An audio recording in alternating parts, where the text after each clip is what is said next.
Sudah dimulai.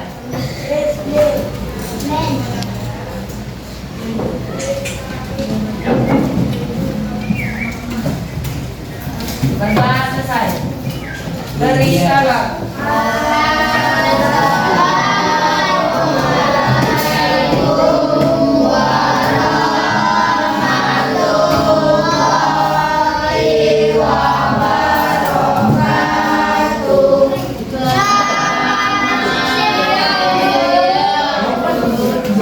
Waalaikumsalam warahmatullahi wabarakatuh. Selamat siang semuanya. Gimana kabarnya? Sehat. Masih semangat belajar siang ini? Bukan saya dulu ya. Abdul. Anggi. Ataya. Adit. Hadir Bu. Lydia. Cahaya. Christian. Lini. Dirmawan. Elsa. Fadila.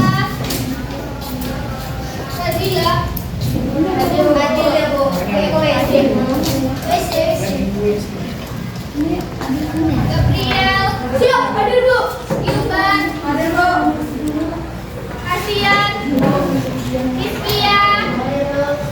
Jessica. Hadir Bu. Jonathan.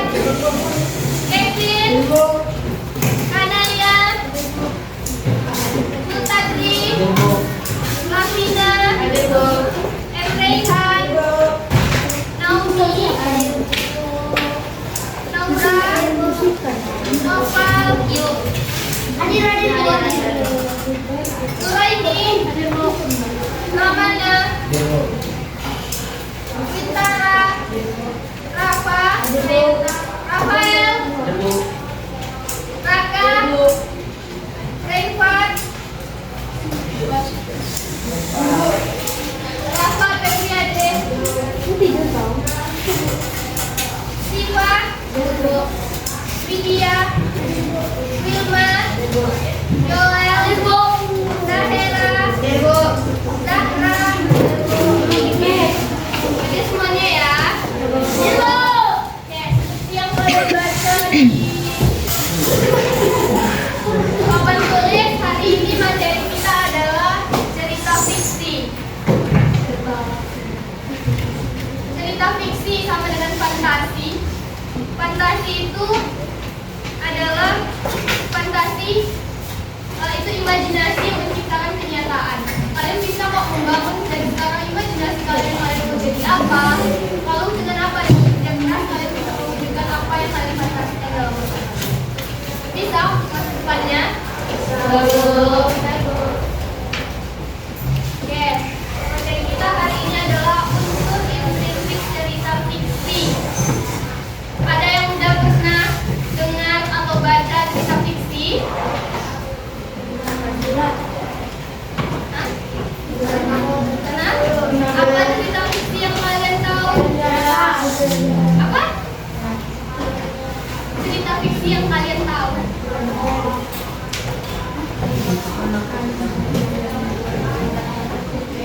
Ayo jawab. Cerita fiksi itu kira-kira apa?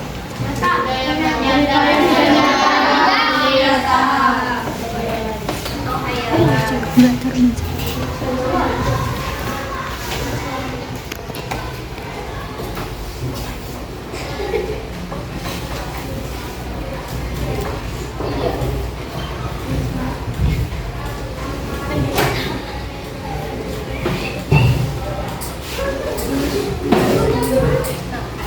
Cerita fiksi adalah cerita yang menampilkan tokoh, alur, latar atau tema yang derajat kebenarannya diragukan. Cerita yang tidak benar-benar terjadi atau hanya karangan penulis. Jadi cerita fiksi itu tidak nyata. Nah, hari ini yang kita bahas adalah unsur intrinsik dari cerita fiksi tersebut. Kalian udah pernah dengar kata unsur intrinsik? Apa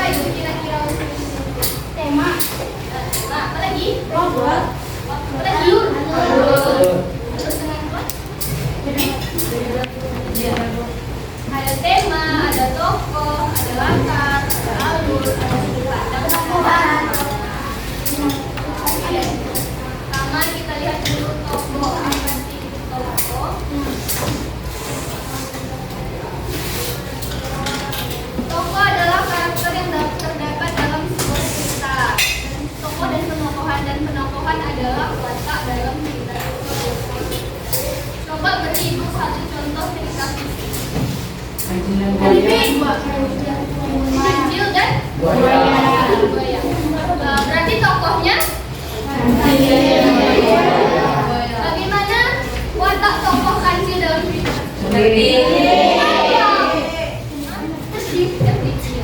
Kalau buaya? Dia tentang tokoh dan penokohan. Kalau misalnya cerita Maling Kundang, ada siapa aja tokohnya?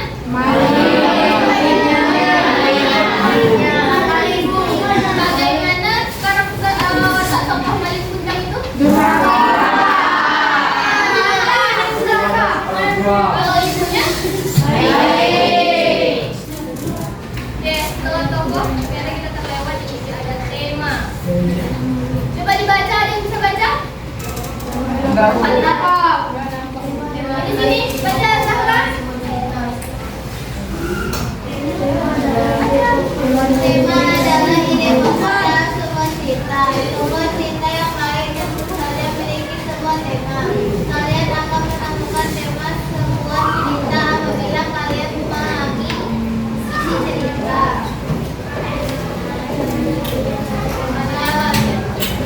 Kalian dapat menentukan tema sebuah cerita dengan cara membaca cerita tersebut secara keseluruhan. Juga bisa dengan cara mencermati paragraf pertama dan terakhir.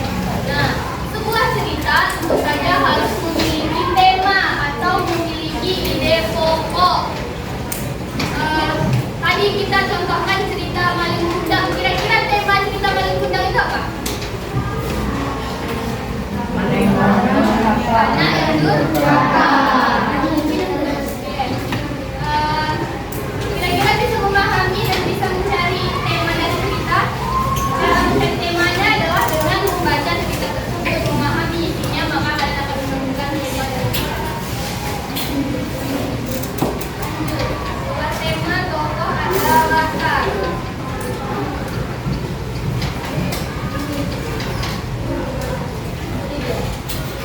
Latar cerita meliputi latar tempat, latar waktu, dan latar suasana. Jika kalian membaca sebuah cerita fiksi, dengarlah penjelasan latarnya, sampaikan secara jelas atau tidak. Nah, di dalam sebuah cerita fiksi terdapat 3 latar. Yang pertama adalah latar tempat, kemudian latar waktu, latar suasana. Gimana cara latar tempat itu apa contohnya? Ya, latar tempat itu adalah menjelaskan di mana tempat kejadian cerita tersebut. Contohnya aja tadi Maling Kundang. Di mana kejadiannya? Kalau nanti disebutkan nama daerahnya Sumatera. Kalau misalkan cerita kancil, biasanya terjadi di mana? Ya, ada lagi latar waktu. Latar waktu itu yang menggambarkan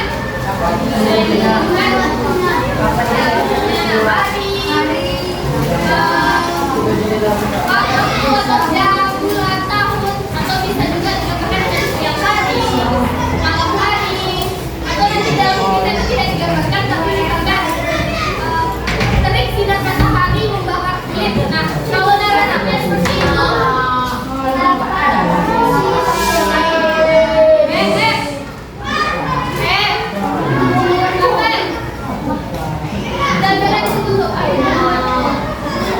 kayak kalau misalkan ada narasi seperti ini, terik matahari membakar kulit, itu kira-kira latar waktunya kapan?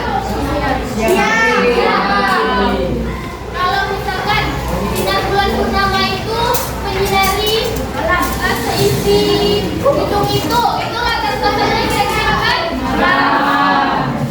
Yang tidak dijelaskan pada pagi ini dan begitu. Oke, untuk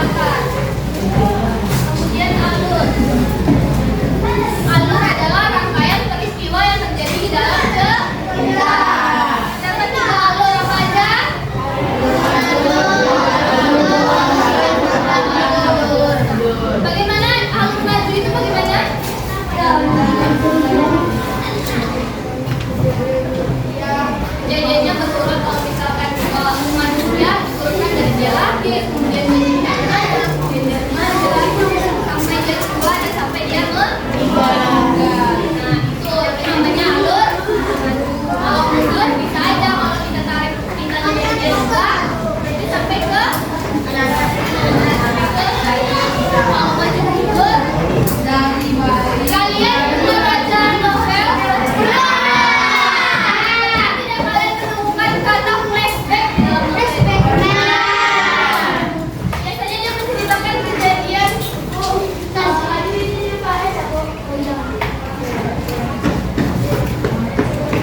Ceritakan kejadian sekarang dulu, kemudian flashback dia ke masa lalu, kemudian balik lagi ke masa sekarang. Itu jadinya dengan alur campuran atau alur maju. Oke, paham untuk alur? Selanjutnya ada apa? Alur ada?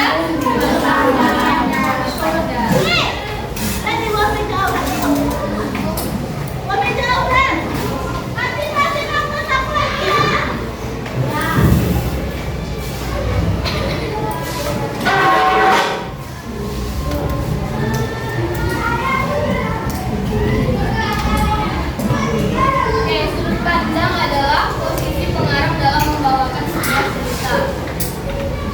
Terdapat sudut pandang orang pertama, orang kedua, dan orang ketiga. Cara membedakannya adalah sudut pandang orang pertama, dia menggunakan kata aku atau saya. Maksudnya sudut pandang orang pertama, dia adalah tokoh di dalam cerita tersebut. Paham? Caranya cara membedakannya adalah kalau dia sudut pandang orang pertama, nanti dia menggunakan kata aku atau saya.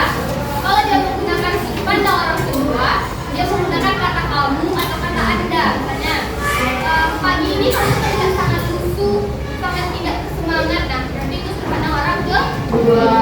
Kalau seperti ini, sejak semalam aku merasa tidak enak, badanku terasa meriang. Nah, itu sudut pandang orang pertama. Lalu ada sudut pandang orang ketiga atau orang ketiga sebab tahu, dia tahu semua isi cerita.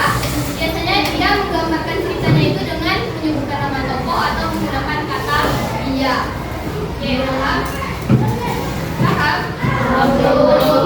Ada yang mau ditanyakan untuk sudut pandang? Tidak. Betul? Tidak? Selanjutnya adalah amanat. Amanat adalah pesan moral yang didapat dalam sebuah cerita. Sebuah cerita tentu saja punya amanat, punya pesan moral. Pesan moralnya cerita paling mudah tadi apa? Tidak boleh durhaka kepada orang tua. Kalau pesan moralnya cerita paling kedua ya apa? Nggak boleh durhaka.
Dari enam ini ada yang mau ditanyakan?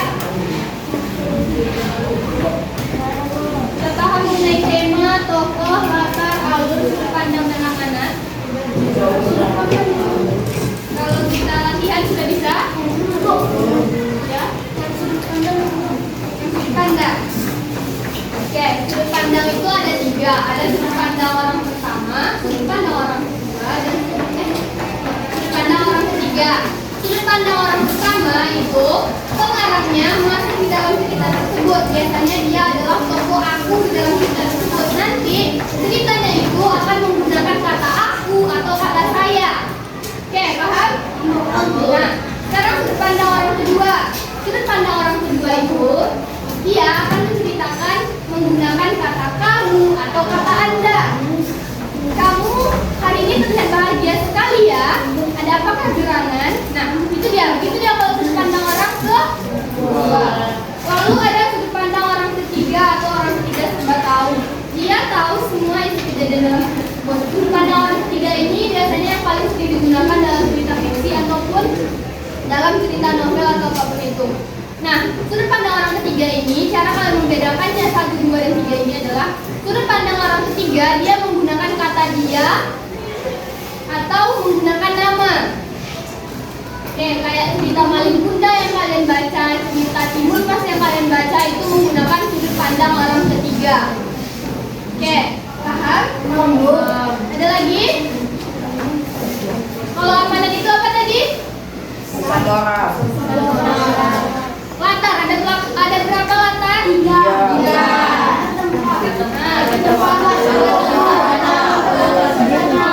Tema, apa itu tema? Ide. Biasanya tema itu berupa pahlawanan atau tadi tema lingkungan jangan durhaka. Nah, nanti tergantung bagaimana ceritanya kalian baca, kalian tentukan temanya. Lalu tokoh. Ada namanya tokoh protagonis. Apa itu? Lalu ada namanya tokoh antagonis. Oke,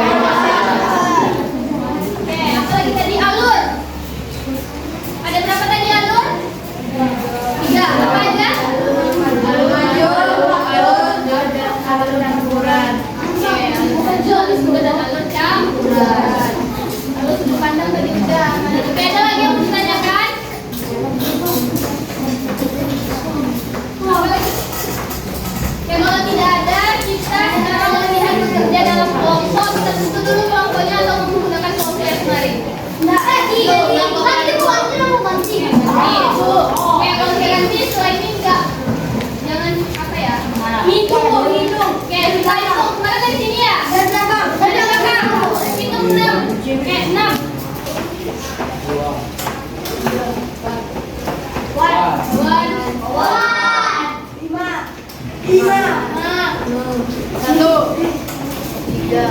2 jadi ada 3, 4, 5, 6.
Oh,